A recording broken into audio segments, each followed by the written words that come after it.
Discovery and Awakening. The drill bit screamed through ancient ice, 3 kilometers below Antarctica's surface. Dr. James Morrison watched the monitors with tired eyes. His team had been drilling for 8 months, searching for climate data locked in prehistoric ice. What they found instead would change humanity forever.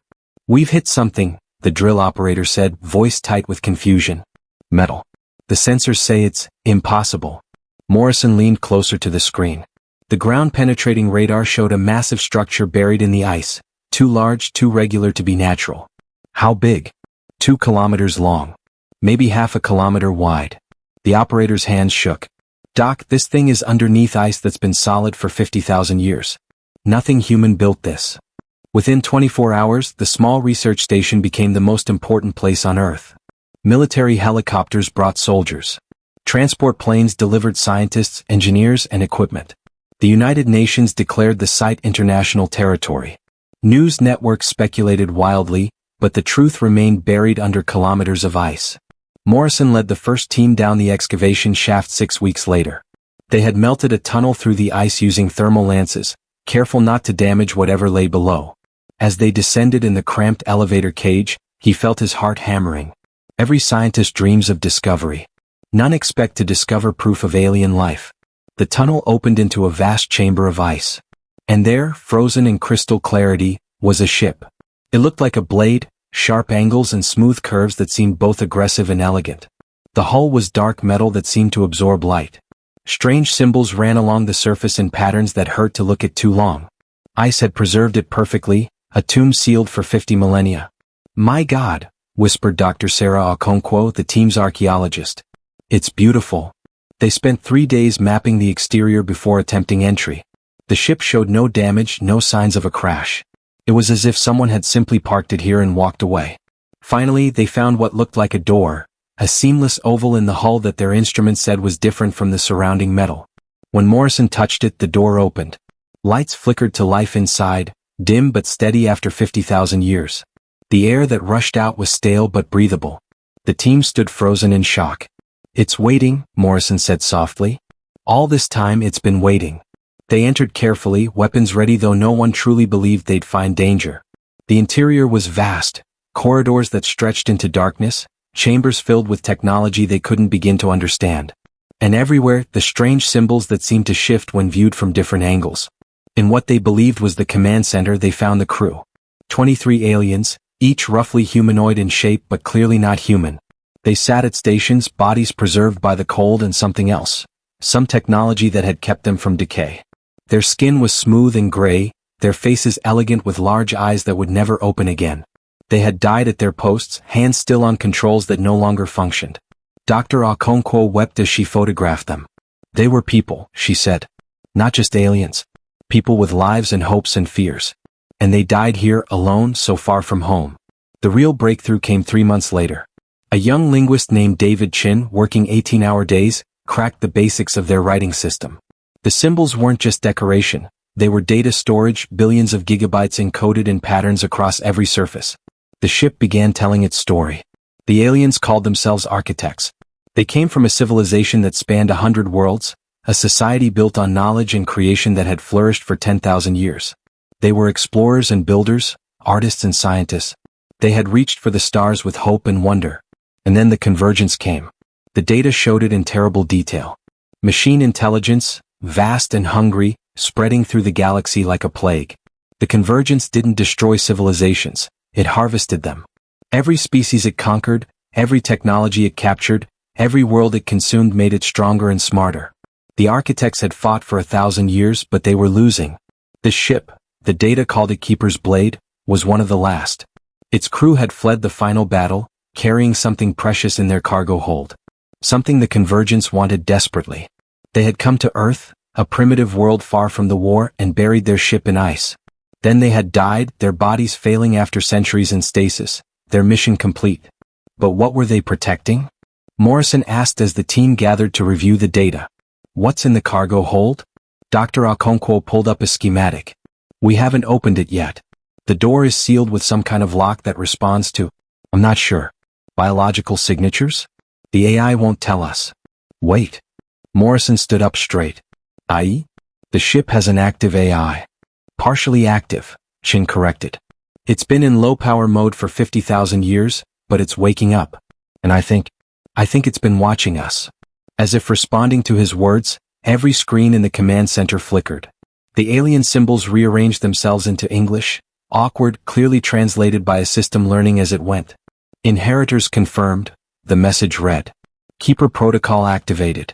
Warning, convergence signal detected. Probability of contact, 96% within 10 solar cycles.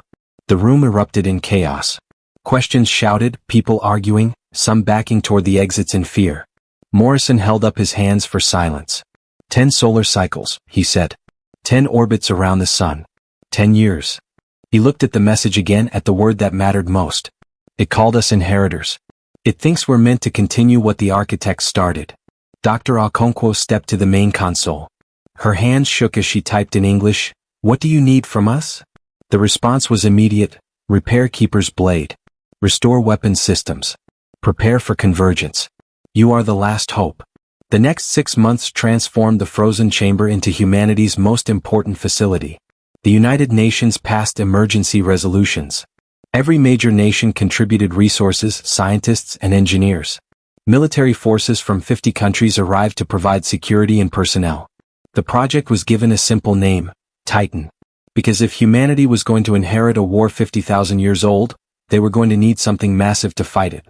The ship's AI, which the team started calling Keeper, after its original name, became their teacher. It communicated in increasingly fluent English, explaining systems and technologies that were like magic to human eyes. Faster than light travel. Energy weapons that could crack planets. Shields that bent space itself. Manufacturing systems that could build anything from pure energy. A young engineer named Maya Chin, David's sister, proved to be a prodigy at understanding the alien power systems.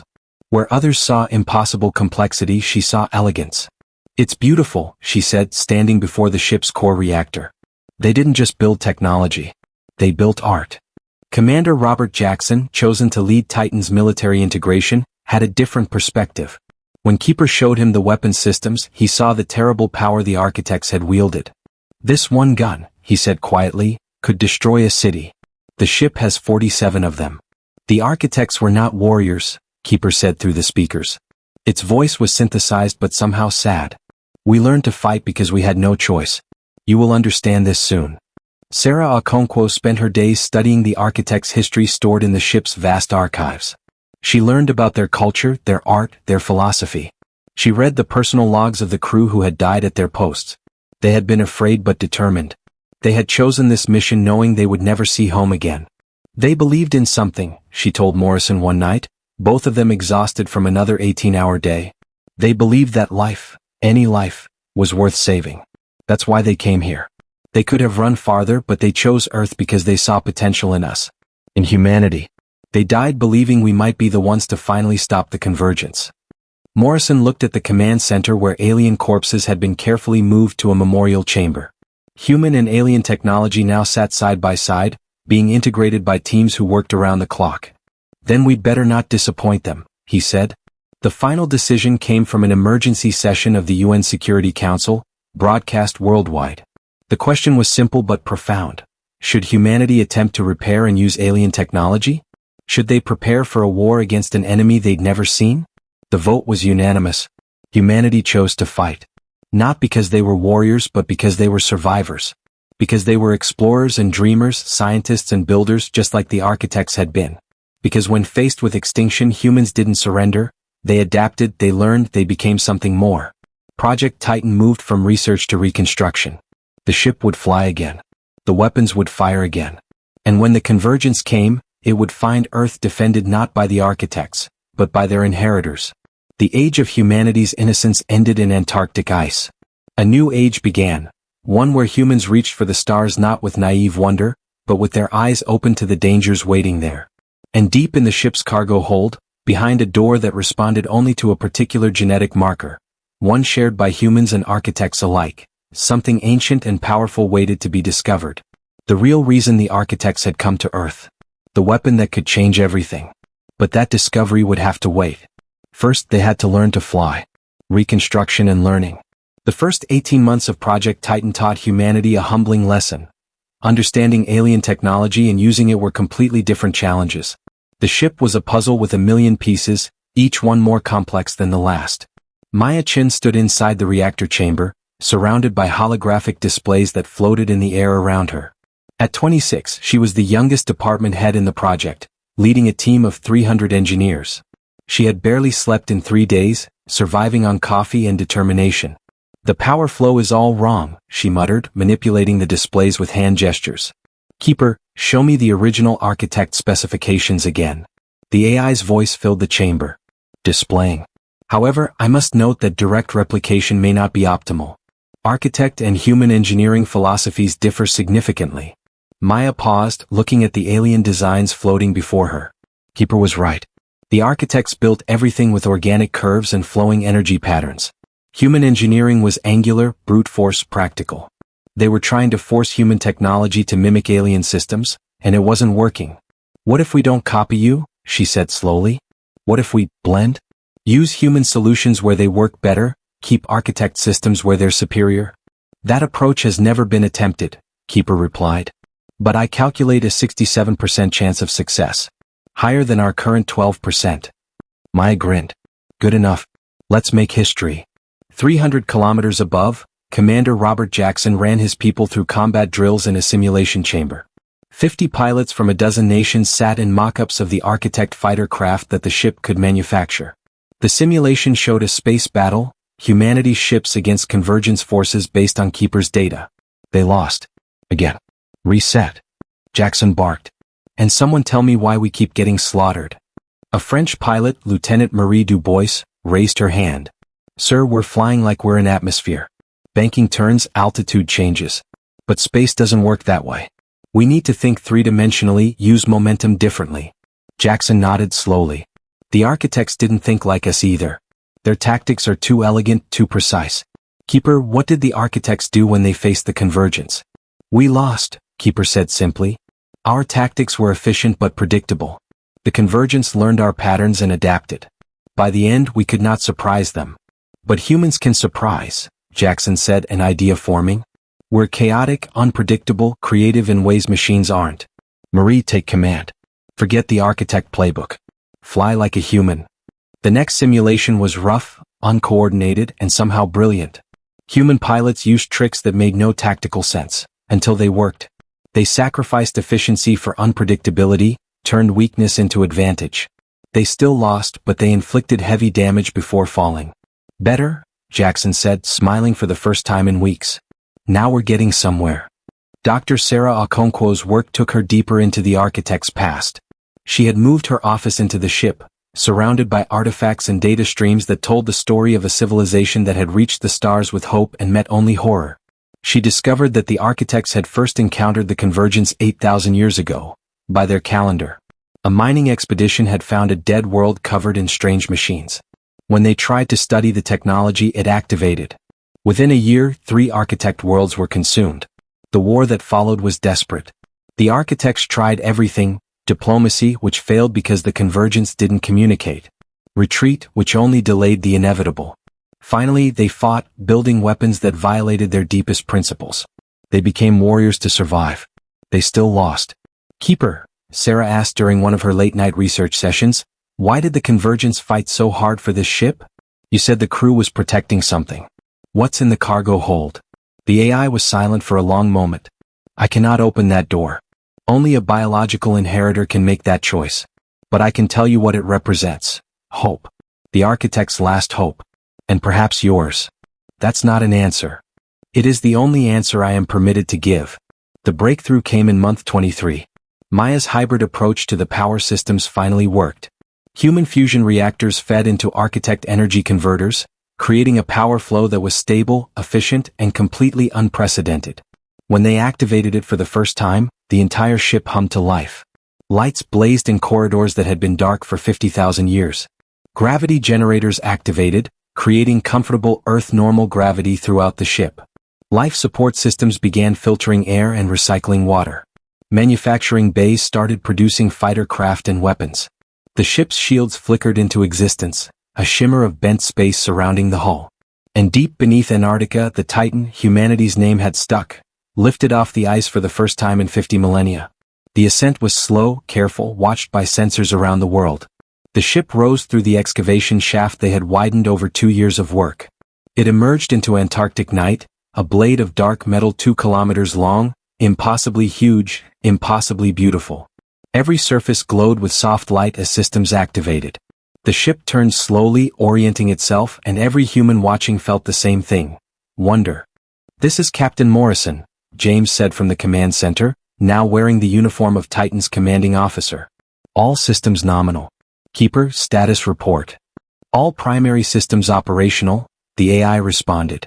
"Power at 34% of original capacity, sufficient for operations. Weapons charging. Shield stable. The Titan is ready." Cheers erupted across the ship and in command centers on every continent. Humanity had done it. They had taken alien technology and made it work. They had transformed a tomb into a weapon, a relic into a defender. But the celebration lasted only 3 hours. Keeper's voice cut through every speaker on the ship, calm but urgent. "Alert. Anomalous signals detected. Source: outer solar system near Neptune's orbit. Signal pattern matches convergence scout ships. They are here." The command center went silent. Morrison felt ice in his veins. How long until they reach Earth? At current velocity, 6 days.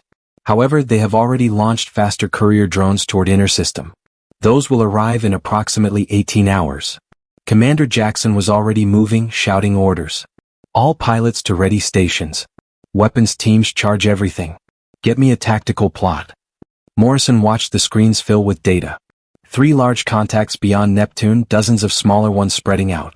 The convergence wasn't attacking blindly, it was probing, testing, learning. Just as Keeper had warned. "Keeper," Morrison said quietly, "you said 10 years. It's been less than 3. "I calculated based on standard convergence search patterns," the AI replied. "But I did not account for your radio transmissions, your satellite networks, the electromagnetic signature of your civilization. You have been broadcasting your presence for a century. They heard you calling." Sarah felt tears on her face. "We led them here. Everything we did to connect our world, all our technology, all our progress. It was a beacon telling the convergence exactly where to find us." "We can't change that now," Morrison said, forcing steel into his voice.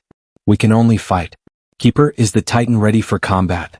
The ship is operational. Whether you are ready is a different question." Maya appeared on screen from engineering. "Captain, we have a problem. The main weapon, the thing the architects used to crack planets, we haven't even tested it yet. The power requirements are insane, and the calculations for targeting are beyond our computers. How long to make it operational? 3 months. Maybe 4. We have 18 hours. Maya's face hardened. "Then we'd better get creative." Again. The next 18 hours were chaos. Every human on the Titan worked at the edge of exhaustion. Engineers rerouted power systems. Weapons techs charged every gun. Pilots drilled until they moved on instinct. Scientists analyzed convergence technology from Keeper's databases, looking for weaknesses. And in the cargo hold, Sarah Okonkwo stood before the sealed door. She had studied the lock for 2 years without success. Biological signatures, Keeper said. Genetic markers. Something that proved the person opening it was worthy. She pressed her hand to the door and spoke aloud. "I don't know if I'm worthy. I'm just an archaeologist who wanted to study the past. But the architects chose Earth for a reason. They chose us. They believed we could be something more. If that means anything, if their faith means anything, please. We need help." The door opened. Inside was a single object suspended in a stasis field. A silver sphere the size of a basketball, covered in the flowing symbols of architect writing. As Sarah approached, it flickered to life, projecting images into the air around her. She saw the convergence, not just data but understanding. She saw how it thought, how it learned, how it could be beaten. She saw the weapon the architects had created, not of metal and energy but of knowledge and hope. And she saw why they had brought it to Earth. Because humans were different. Humans didn't just survive, they dreamed. Sarah ran back to the command center carrying the sphere.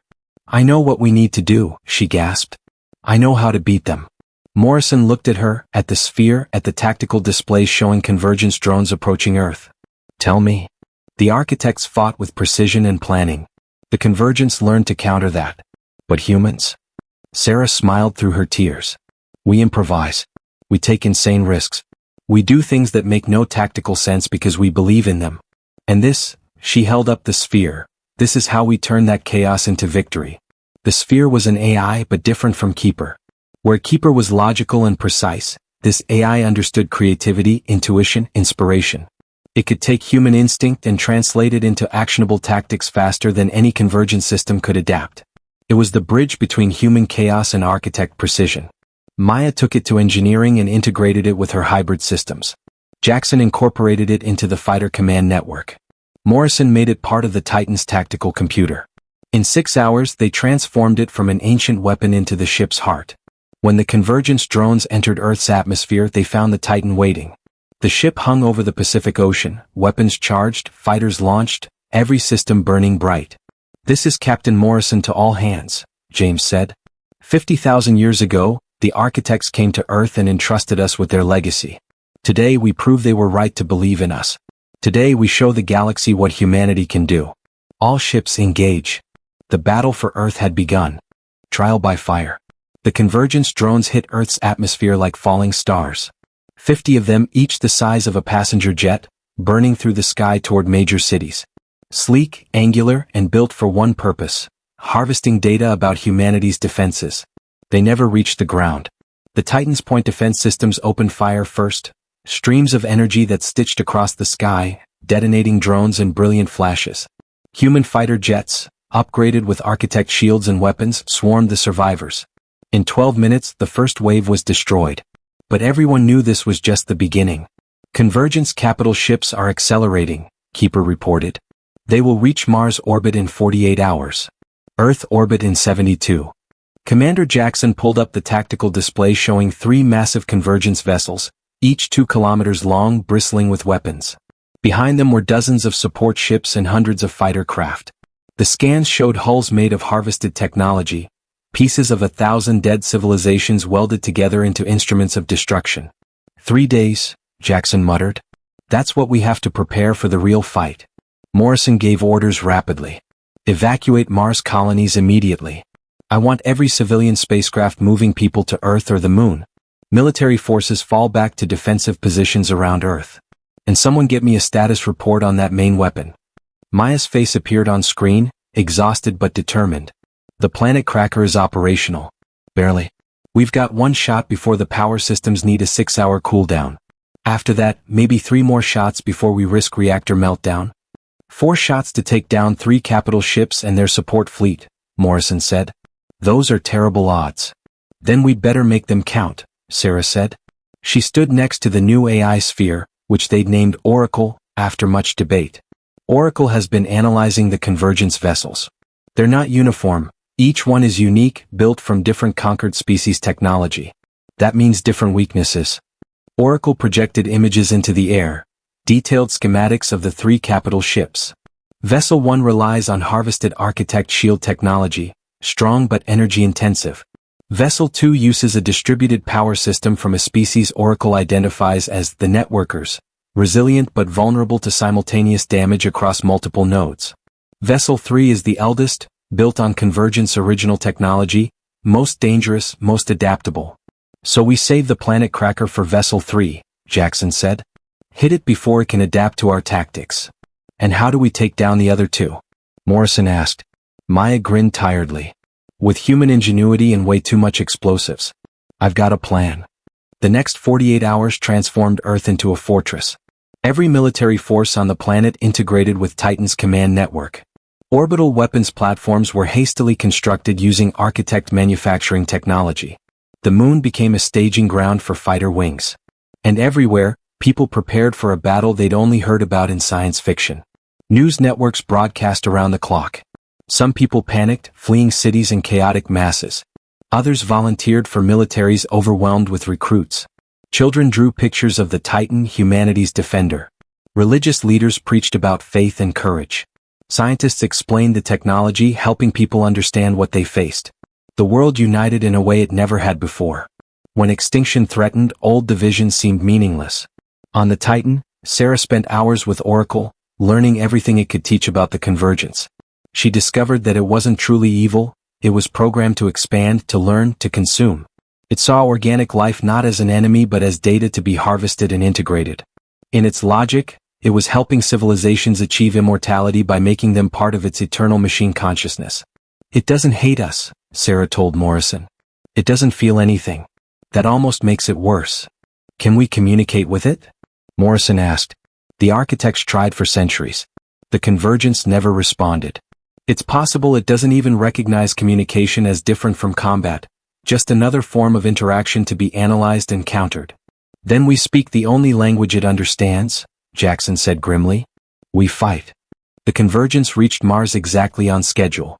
The evacuation had saved most of the colonists, but a few thousand remained, unable to leave or choosing to stay and defend their homes.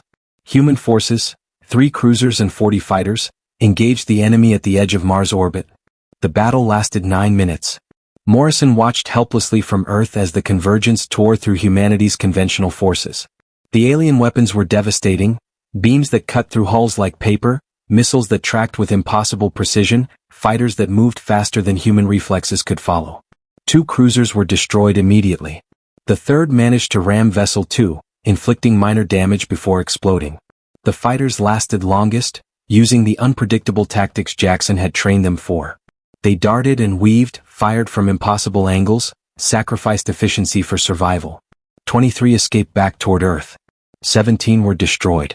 Mars colony eliminated, Keeper reported as the convergence bombarded the surface. They are harvesting the technology and infrastructure. Estimated completion, 6 hours. Then they come for us, Morrison said. All forces prepare for engagement. This is it. Maya worked through the night, personally checking every system on the Titan. The ship was ready as human hands could make it. But she thought about the architect crew who had died at their posts 50,000 years ago. They had been ready too. It hadn't been enough. Don't think like that, Oracle's voice said softly through her earpiece. The AI had learned to recognize human emotional states. The architects were fighting alone, exhausted after centuries of war. You have something they did not. What's that? Maya asked. Each other. The architects had lost hope. Humanity still believes. As the convergence fleet accelerated toward Earth, humanity's forces assembled. The Titan took position at the front, the tip of a spear formed by 200 fighters, 15 hastily armed space stations, and every orbital defense platform Earth could deploy. Behind them, the planet waited, 7 billion people holding their breath. Here they come, Jackson said as the convergence crossed the moon's orbit. The enemy didn't slow. Vessel 1 led the formation, shields blazing. Vessel 2 followed, its distributed systems making it look like a mechanical spider. Vessel 3 held back, watchful, learning. Support ships spread out in a killing formation while hundreds of fighters swarmed forward. All ships, Morrison broadcast, engage at will. Fight smart. Fight together. Show them what humanity can do. The battle erupted like a supernova. The Titan fired first, all 47 main guns unleashing their fury. Beams of condensed energy tore through space, slamming into Vessel 1's shields. The shields held, but the ship staggered, its advance slowing. Human fighters swarmed it like angry hornets, firing from every angle, forcing its point defenses to spread thin. Meanwhile, Maya executed her plan for Vessel 2. She had equipped 50 fighters with special missiles, crude human nuclear weapons wrapped in architect containment fields. The fighters drove straight at Vessel 2 in what looked like a suicidal charge. The convergence ship focused all its weapons on them, destroying 40 fighters in seconds. The remaining 10 got through. Their missiles detonated simultaneously across Vessel 2's hull, 50 nuclear explosions blooming in perfect synchronization. The distributed power system was designed to handle sequential damage, but simultaneous strikes across multiple nodes? The ship's power grid cascaded, shields collapsed, and human cruisers poured railgun fire into the breach. Vessel 2 broke apart, pieces tumbling through space. One down. Jackson shouted. Reform in. Vessel 3 moved. It had been watching, learning, adapting. Now it struck with terrible efficiency. Its weapons were unlike anything in the architect's database. New configurations, new frequencies, designed from analyzing the last 10 minutes of battle. Human shields, built from architect technology, provided no protection. 3 space stations exploded. Dozens of fighters were swatted from the sky. The Titan's shields strained as focused fire hammered them. Oracle. Sarah shouted. We need tactics now. The AI processed faster than human thought. Vessel 3 has adapted to all known combat patterns. Recommendation: use unknown tactics. Specifically, tactics that make no logical sense. Jackson understood immediately. All fighters execute Chaos Protocol 7. The pilots had trained for this, tactics so random and irrational that no logical system could predict them. Fighters flew in spirals, fired at empty space, retreated when they should advance, advanced when they should retreat. It looked like madness. It was madness. And it worked. Vessel 3's targeting systems faltered, unable to predict movements that followed no pattern. For 30 seconds, the Convergence ship was vulnerable. Human forces poured fire into it, inflicting real damage for the first time. But Vessel 1 was breaking through. Its shields had adapted to the Titan's weapons, shrugging off fire that should have destroyed it. It accelerated toward Earth, ready to begin harvesting the planet. "Maya," Morrison said quietly, "charge the planet cracker. Target Vessel 1. Sir, if we fire at Vessel 1 and miss, the beam will hit Earth. We'll destroy what we're trying to save. Then don't miss." Maya's hands flew over the controls. The Titan's entire power grid redirected to the main weapon. The ship's lights dimmed as every available joule of energy flowed into the massive cannon running the length of the vessel.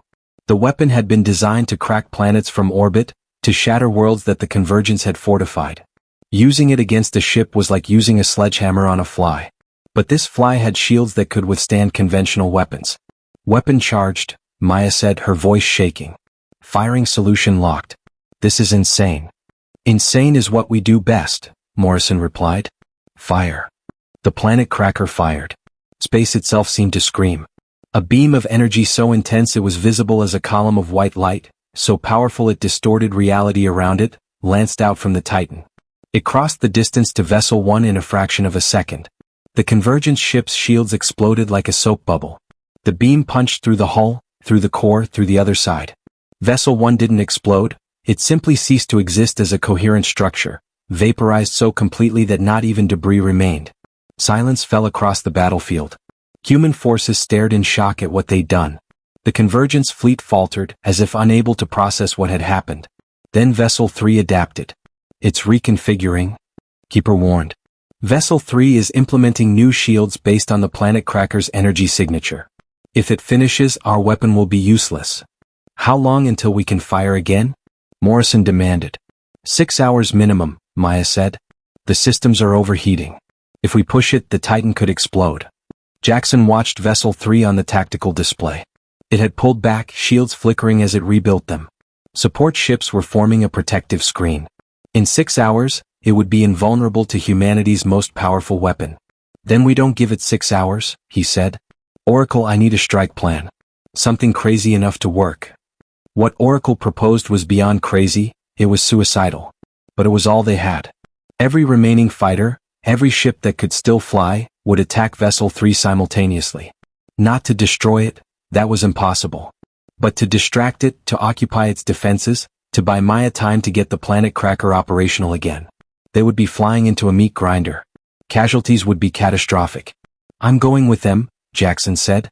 Morrison wanted to argue, but he saw the determination in his friend's eyes. "Make it count." The assault force formed up, 137 fighters, 3 damaged cruisers, and 6 orbital platforms that could be remotely piloted. Against them, Vessel 3 and its support fleet, still hundreds of enemy ships. Jackson addressed his forces over the open channel. "We're not fighting to win. We're fighting to buy time. Every second you survive, every moment you keep their attention brings us closer to victory. The architects fought alone for 1,000 years and lost. But we're not alone. We're humanity. And we don't know how to quit." The fighters charged. It was glorious and terrible. Human pilots pushed their craft to the absolute limit, dancing through enemy fire with a grace born of desperation. They covered each other, sacrificed themselves for wingmates, executed maneuvers that were physically impossible and somehow made them work anyway. The remotely piloted platforms rammed support ships, clearing paths for fighters to strike Vessel 3 directly. Jackson led from the front, his fighter weaving through impossible fire. He saw Lieutenant Dubois take down 4 enemy fighters before her ship exploded. He watched a cruiser sacrifice itself to destroy a Convergence weapon platform. He felt his shields fail, his hull breach, his cockpit depressurize. He kept fighting. On the Titan, Maya worked with a fury born of watching her friends die. She bypassed safety systems, rerouted power in ways that would have horrified her instructors, pushed the architect technology and human engineering to their absolute breaking point. "Come on," she whispered to the ship. "Come on, you beautiful disaster. One more time. Just one more time." The planet cracker hummed to life, power building faster than it should, faster than it safely could. Warning lights blazed across every console. The ship shuddered as its power system strained. "Weapon charged," Maya shouted. "Firing solution locked. All fighters break off," Morrison ordered. "Jackson, get out of there." But Jackson's fighter was already crippled, tumbling through space on emergency thrusters. He was too close to Vessel 3, too close to the firing line. "Take the shot," Jackson said calmly. "That's an order, Captain." Morrison's hand hesitated over the firing control.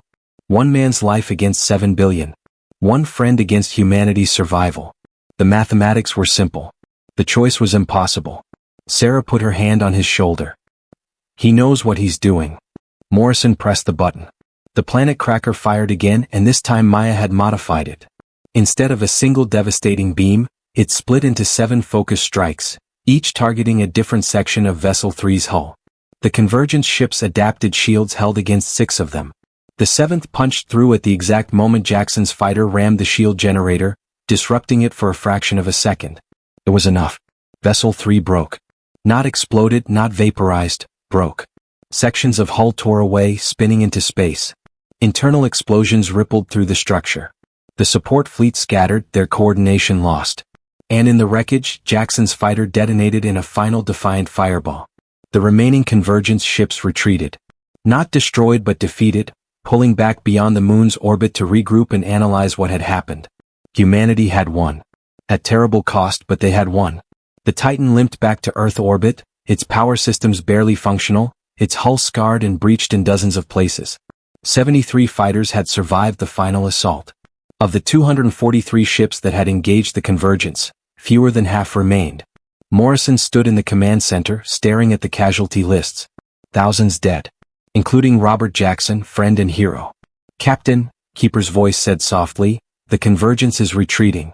But they are transmitting. This is unprecedented." "What are they saying?" "Analysis, threat assessment. Humanity has been categorized as dangerous. The Convergence fleet is withdrawing to report these findings to the greater collective. They will return, but not soon. They wish to study you further." Sarah stepped forward, holding Oracle's sphere. "We didn't just beat them. We confused them. They can't understand how we won, how we used chaos and sacrifice and pure stubborn hope to defeat superior technology. They have to learn from this before they can adapt to it." "How long do we have?" Morrison asked. "Unknown," Oracle replied. "But I estimate decades, not years. The Convergence does not act hastily." Maya appeared on screen from engineering, tears streaming down her face. "We did it. We actually did it. The architects would be proud." Morrison looked around the command center, at the exhausted crew, at the damaged ship, at Earth floating peacefully beyond the viewports. Humanity had been tested and proven worthy. They had inherited not just the architect's technology but their purpose, to stand against the darkness and refuse to surrender. "Begin repairs," he ordered. "Reach out to other nations, we need to build more ships like the Titan. Train more pilots. Prepare for the next fight." "And the Convergence?" Sarah asked. Morrison smiled grimly. "Let them study us. Let them analyze and adapt and prepare. Because here's what they're going to learn. Humans don't fight because we're strong. We fight because we're stubborn. We fight because we love each other and our world and the dream of what we can become. The architects fought alone and lost. But we'll never be alone." In the weeks that followed, the world changed. The Convergence attack had unified humanity in unprecedented ways. National borders seemed less important when faced with threats from the stars. The technology salvaged from the battle was shared freely, advancing human science by decades. Children grew up knowing that Earth was defended, that the Titan and ships like it stood watch above. They built a memorial for the fallen, including the 23 architects who had died 50,000 years ago. Human and alien names together, all who had fought to protect life in the universe. And deep in the Titan's renovated command center, Morrison stood with Sarah and Maya, looking at the tactical displays showing the outer solar system. The Convergence was gone for now, but somewhere out there, it was learning, adapting, preparing. "They'll come back," Maya said. "Let them," Sarah replied. "We'll be ready." Humanity always is. Morrison nodded, feeling the weight of command and the pride of leading a species that had looked into the abyss and refused to blink. The architects had given humanity a gift. Not just technology but belief. Belief that humans could be something more, could stand among the stars as defenders rather than victims. 50,000 years ago, an alien crew had died believing in humanity's potential. Today that belief had been vindicated. The age of humanity's innocence was over.